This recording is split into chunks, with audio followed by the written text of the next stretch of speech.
10 di questa mattina Giorgia Meloni e il suo governo hanno giurato davanti al capo dello Stato Sergio Mattarella, nella squadra dei ministri anche 3 veneti.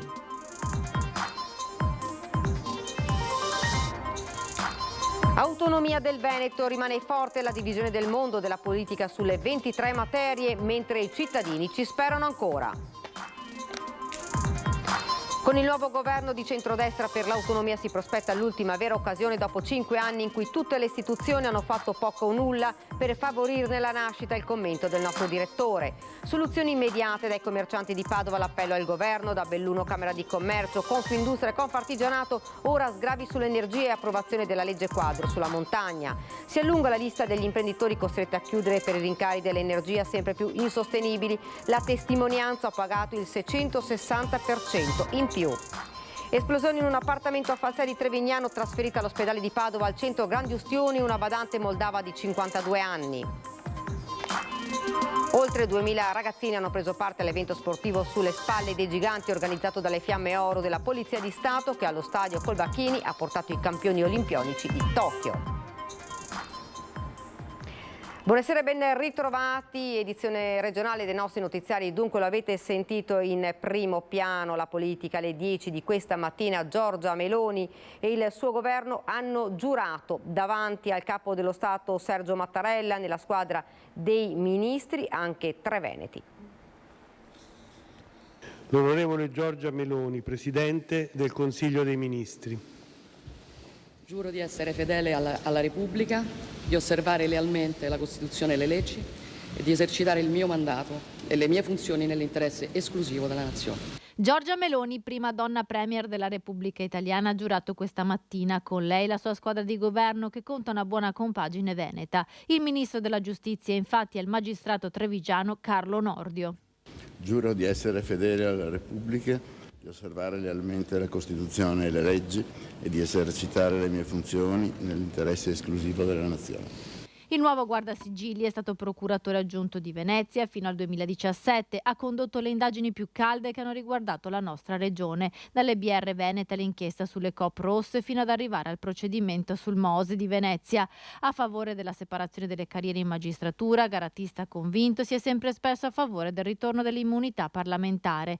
2 invece i ministri padovani.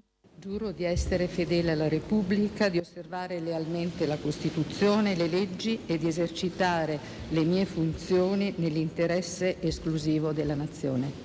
Maria Elisabetta Alberti Casellati, 76 anni, ex presidente del Senato, storica esponente di Forza Italia e ora ministro delle riforme. L'ex presidente del Copasir Adolfo Urso di Fratelli d'Italia, nato a Padova 65 anni fa, è diventato ministro dello sviluppo economico, rinominato delle imprese del Made in Italy.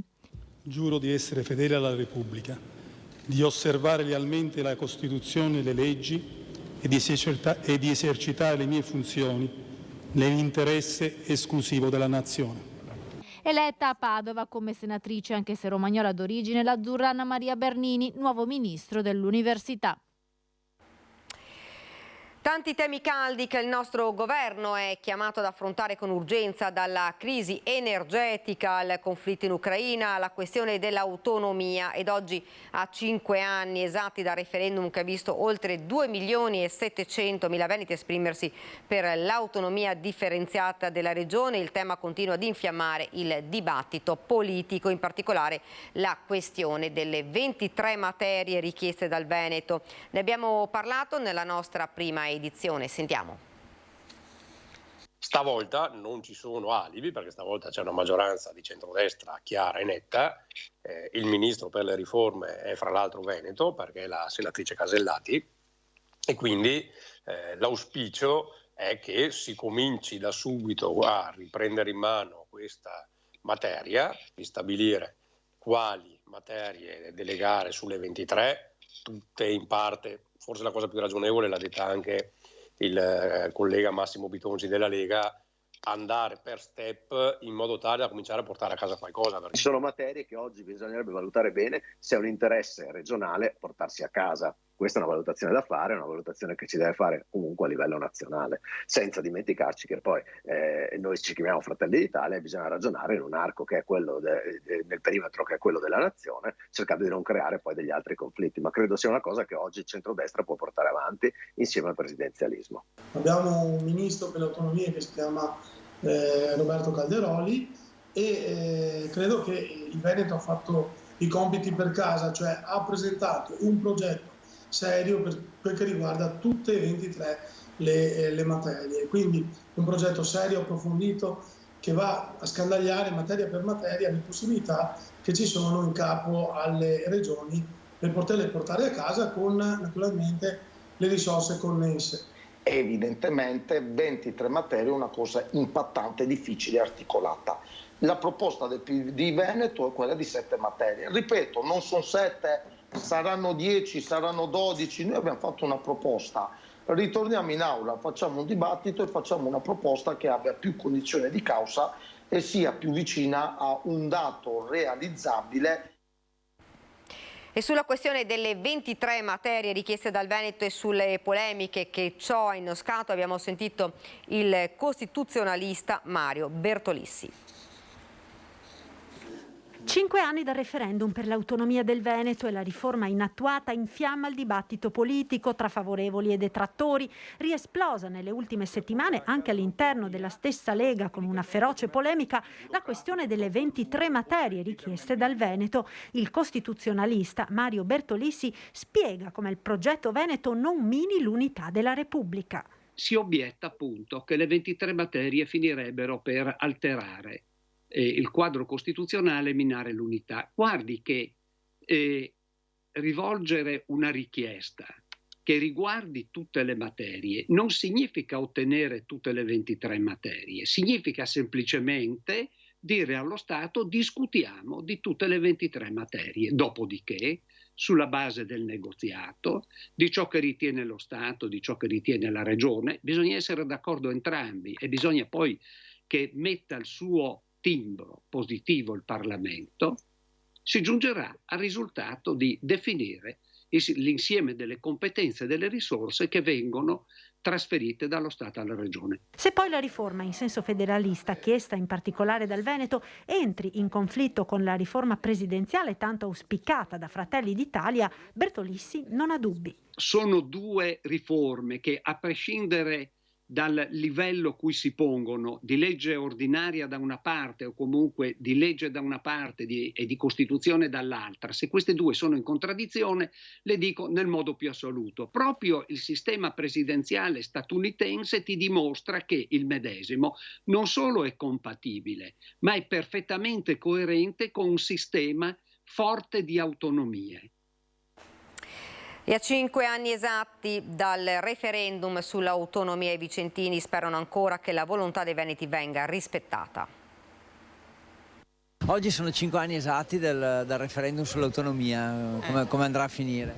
Ma penso che andrà bene. Sì. Questo governo ce la farà? Penso di sì.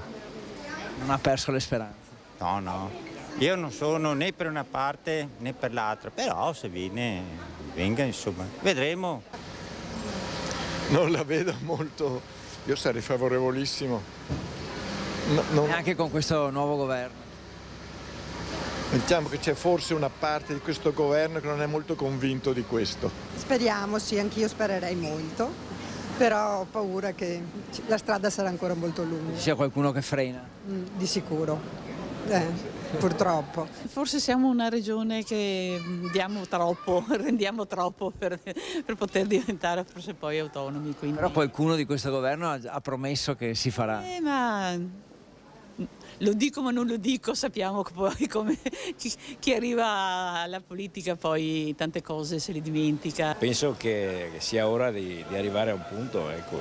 Cioè, spingere un po' di più su questo governo perché si decida. Credo che come altre regioni anche il Veneto dovrebbe avere la possibilità di esprimere quel che è la maggioranza di un referendum. Il problema è un altro, che adesso credo che il governo sia ancora più centralizzato. Come andrà a finire? La ringrazio, non mi riguarda. Con il nuovo governo di centrodestra per l'autonomia si prospetta l'ultima vera occasione dopo 5 anni in cui tutte le istituzioni hanno fatto poco o nulla per favorirne la nascita. Il commento del nostro direttore.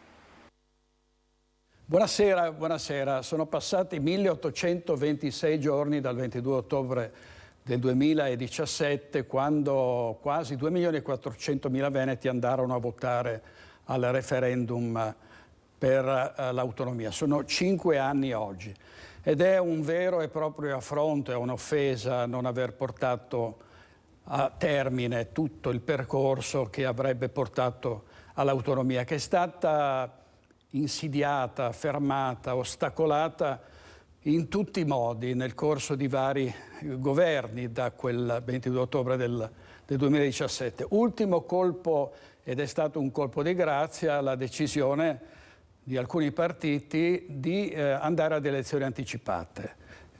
C'era una legge quadro già pronta, si poteva andare avanti, si poteva procedere.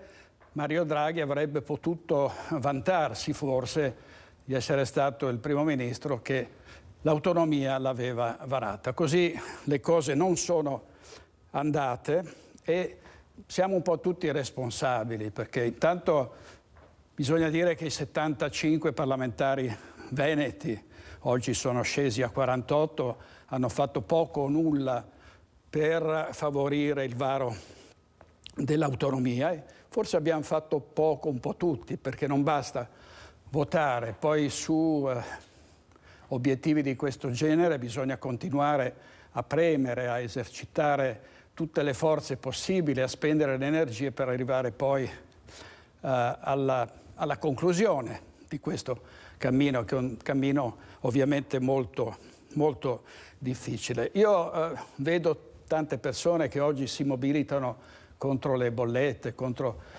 il caro vita, si mobiliteranno anche contro il prossimo governo. Ci fossimo mobilitati prima per l'autonomia, riuscendo ad ottenerle, ad avere molte risorse in più, che sono quelle del residuo fiscale che Roma trattiene da decenni, dando solo le briciole al Veneto, a questo punto potremmo trovarci in una situazione decisamente migliore. Il presidente Zaia è stato lasciato solo, diciamo la verità. Ha combattuto e sta combattendo da solo questa battaglia, l'ha combattuta insieme ad Erika Stefani quando era ministro, continua a combatterla con la delegazione trattante, il professor Bertolissi, un alfiere dell'autonomia che tanto ha fatto, però adesso, come ha detto ieri il presidente Zaia, non ci sono più alibi, non ci sono più alibi. Questa mattina Giorgia Meloni ha giurato nelle mani del presidente con i suoi ministri, c'è un ministro delle riforme e ministro dell'autonomia e degli affari regionali, Roberto Calderoli, che è un politico di lungo corso. Ci sono tutte le condizioni per cui l'autonomia possa essere portata finalmente al sicuro, possa essere finalmente realizzata. Non ci sono più alibi, ha detto il presidente Zaia. Se non ci si riesce adesso, non ci si riuscirà mai più. E anche per Giorgia Meloni, leader di Fratelli d'Italia, diventata la prima donna Presidente del Consiglio, questa è un'occasione eccezionale per rafforzare la sua forza e il suo potere politico in Veneto, dove ha ottenuto molti voti, proprio perché i veneti hanno detto: se non ci sono riusciti altri, provaci tu. Auguri e appelli si rincorrono dopo l'insediamento del governo Meloni nel bellunese. Messaggi arrivano da Camera di Commercio, Confindustria e Confartigianato. Immediati i richiami dalle terre alte nei confronti del neo insediato governo a guida Giorgia Meloni. Sgravi sull'energia, immediata approvazione della legge quadro sulla montagna, accelerazione delle opere in vista delle Olimpiadi 2026, misure straordinarie per i giovani. Questi 4 punti che attraverso la propria Presidente Lorraine Berton, Confindustria Belluno Dolomiti, pone immediatamente all'attenzione del nuovo esecutivo. La rapidità con cui è stato formato lo stesso fa ben sperare anche Confartigianato Belluno, nelle parole della sua Presidente Claudia Scarzanella. Ora, viene detto, servono stabilità e concretezza per dare respiro al mondo delle imprese e intervenire sui problemi più impellenti come il caro bollette, senza dimenticare le questioni della montagna bellunese. E se un giornalista Rai come Gennaro San Giuliano diventa ministro, ecco che un altro ex giornalista Rai, oggi sindaco, spiega la situazione nelle terre alte. Ci sono tutti i presupposti perché i prossimi mesi siano veramente drammatici, di preoccupazione. L'aumento del prezzo dell'energia andrà a condizionare moltissimo la stagione invernale in montagna, moltissimo. A partire dall'impiantistica sportiva, quella diciamo più comoda, palaghiaccio, piscine, e questo vale anche per la pianura. Ma poi noi abbiamo la realtà vera, è che in montagna la vita d'inverno si chiama sci. Se le bollette che sono cominciate ad arrivare saranno consone per quanto riguarda gli impianti di sci, gli impianti di risalita, sarà veramente drammatica. Veneto a crescita zero nell'inverno 2023, secondo l'ufficio studi della CGA di Mestre. La regione si avvia verso la recessione economica. Appello al governo. Nel 2023 il tasso di crescita economica del Veneto sarà dello 0% e la regione scivolerà in recessione assieme al resto del paese. Secondo l'ufficio studi della CGA di Mestre, le situazioni peggiori sono a Vicenza, Treviso e Rovigo, dove per qualche decimale si scende al -0. Qualche decimale in più invece per Verona, Venezia e Belluno, mentre Padova è esattamente allo 0% di crescita.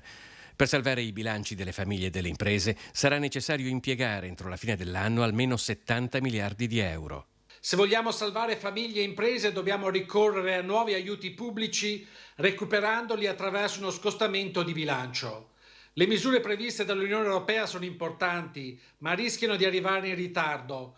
Per questo dobbiamo intervenire subito con ristori, contributi a fondi perduto e crediti d'imposta.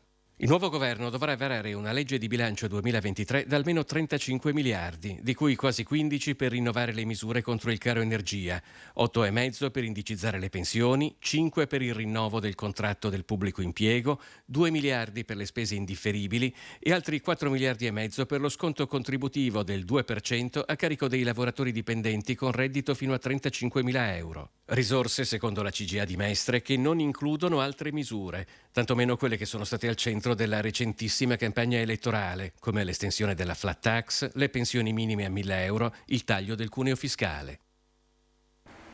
Crisi bollette, ambulanti e commercianti in coro chiedono aiuto al nuovo governo, ma soprattutto chiedono velocità d'azione alla politica. Nuovo governo, nuove speranze. Ed è proprio alla speranza che commercianti e ambulanti si aggrappano in questo periodo difficile tra caro bollette, prezzi alle stelle delle materie prime e non solo. Il problema per chi vende è doppio. Ci sono da una parte i rincari cui far fronte, ma c'è anche da tenere in considerazione che proprio in virtù della crisi i clienti spendono meno o addirittura non spendono affatto. Credete che possa cambiare qualcosa? Più che crediamo, speriamo. Speriamo perché la situazione non è delle migliori. Bollette allucinanti, il lavoro è quello che è sempre più dura, abbiamo prezzi ribassati di un 20-30% pur di fare qualcosa, ma se giustamente la gente non ha soldi o non vuole spenderli perché c'è la paura anche di questi rincarichi, cioè è una situazione un po' impegnativa. Non ce la facciamo più con il caro bollette, con tutti gli aumenti, è diventata una guerra contro il tempo, speriamo che intervengano subito. Vedo sempre più persone che si lamentano, soprattutto al mercato, che non ce la fanno, bollette astronomiche, gas, luce, vengono qui per chiedere di un pantalone che costa 10 euro, se puoi fargli uno sconto, e siamo messi male ragazzi. Speriamo che questo governo ci aiuti.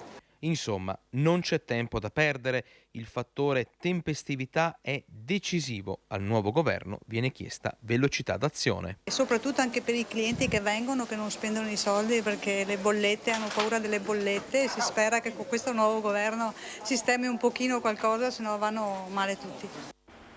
Si allunga la lista di imprenditori costretti a chiudere per i rincari dell'energia.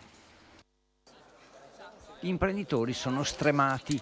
Il rincaro dell'energia, l'aumento delle bollette, il costo del lavoro che di conseguenza si impenna e molti partecipano alle proteste di piazza e contemporaneamente pensano di chiudere. Questo imprenditore si è già trovato ad affrontare un aumento del 660%. Spegnere tutto è già realtà. Noi abbiamo un'azienda che fa recycling e raffinazione di metalli. Noi siamo passati da bollette da 25.000 euro l'anno scorso a bollette che arriveranno a 150.000 euro quest'anno. Io ho fermato tutto perché purtroppo se lavoro oggi rischio di fallire, per cui per non fallire mi devo fermare. Con i dipendenti è stato trasparente, ha spiegato le ragioni di questa scelta. Ho detto la verità, ho detto ragazzi, io purtroppo da qui a febbraio non posso garantirvi il lavoro, per cui vi sosterrò finché posso per farvi lavorare comunque sia qualche ora durante la settimana. E le richieste sono chiare e dirette. Noi chiediamo immediatamente che riducano drasticamente il costo dell'energia perché possano farlo, come hanno fatto altri provvedimenti urgenti negli anni scorsi. Il timore è ritrovarsi a ottobre con famiglie senza lavoro e aziende piccole, medie e grandi chiuse. Ed ora ci fermiamo, c'è la pubblicità.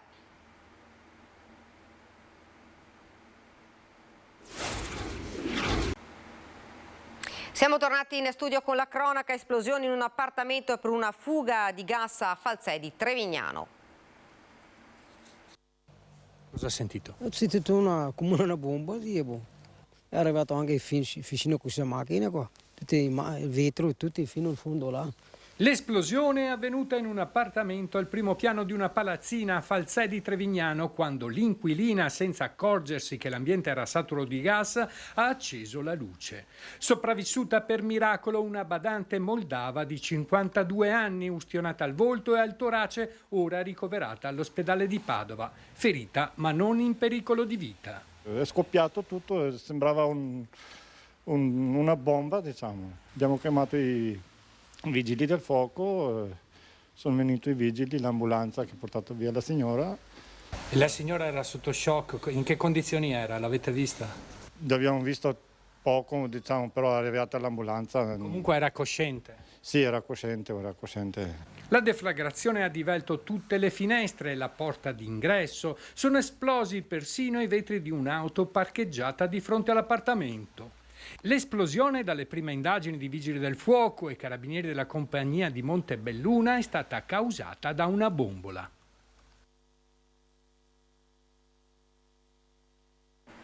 Oltre 2000 ragazzini hanno preso parte all'evento sportivo Sulle spalle dei giganti a Padova. Siete pronti? Marcel?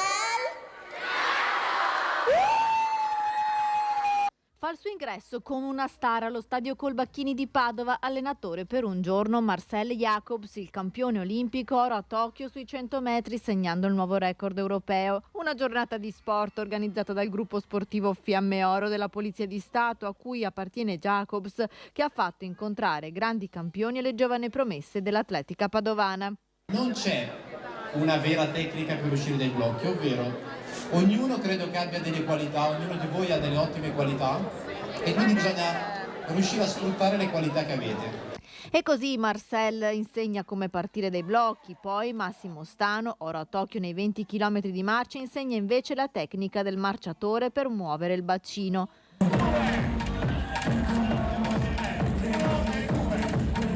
Oltre 2000 ragazzi, molti di loro proprio nel 2021, guardando le Olimpiadi di Tokyo, si sono avvicinati all'atletica. Dagli spalti hanno applaudito, felici di poter vedere dal vivo i loro beniamini. Il mio messaggio è portare più bambini allo sport in generale. L'atletica è bellissima, ovviamente è il mio sport, ma credo che qualsiasi sport sia fondamentale per una crescita personale che ti permette di entrare nel mondo dei grandi. Io sto cercando di puntare tutto sulla simpatia prima di tutto, perché non ho dei concorrenti davvero tosti da battere, però no, a parte gli scherzi, tanti giovani stanno approcciando alla marcia, stanno capendo cos'è quel movimento che prima poteva apparire un movimento strano. Sognando le imprese dei campioni si consolidano impegno e passione. Sulla pista di atletica si è esibito nelle vesti di allenatore anche Yeman Kripa, campione di mezzo fondo, che ai ragazzi consegna un messaggio importante. Di divertirsi, di fare amicizia, di entrare in campo, provare a fare un po' di sport e per stare lontano, diciamo, da altre distrazioni che possano portare a fare delle cose sbagliate. Ed è tutto, vi lascio alle previsioni del tempo, grazie per averci seguito e buona serata.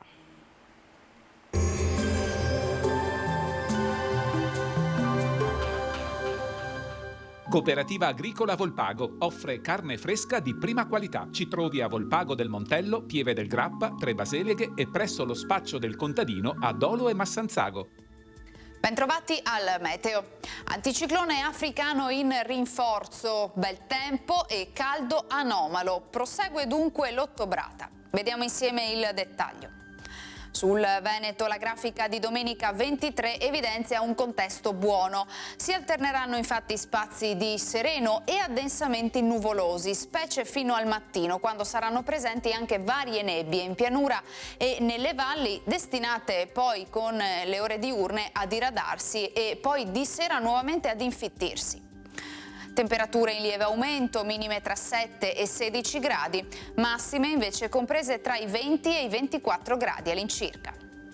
Spostiamoci ora sul Friuli Venezia Giulia, nuvolosità variabile con alternanza di schiarite, più frequenti sulla costa, annuvolamenti associati a qualche debole piovasco sulle Alpi.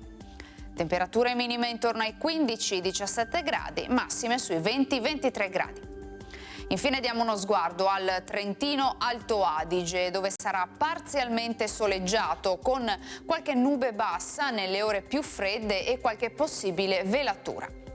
Temperature minime intorno agli 8-9 gradi, massime sui 22 all'incirca. Dal meteo è tutto, vi auguro un buon proseguimento in nostra compagnia.